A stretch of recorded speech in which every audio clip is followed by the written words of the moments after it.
किनाऱ्यावर बसायला लागली, तटावर बसायला लागली, काठावर बसायला लागली. झाली की 13वा दिवस निघाला आणि 13व्या दिवशी चमत्कार असा घडला की तुकोबारायांचा गाथा पाण्यावर तरला. मायबाप करायला लागला.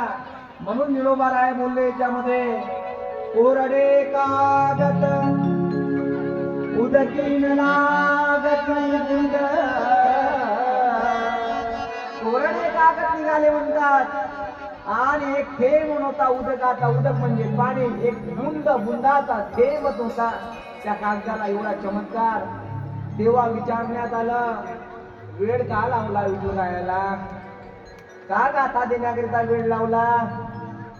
तेव्हा मा इंद्रायणी म्हणायला लागली रुक्मिणीच्या स्वरूपामध्ये, अहो पुन्हा पुन्हा तुमचा गाथा पाण्यात बुडणार ना, आणि बुडणार नव्हता म्हणून मला ही सौभाग्यशाली समजते की या माध्यमातनं हा गाथा बुडाला आणि याचा पारायण करता करता 13 दिवस लागले.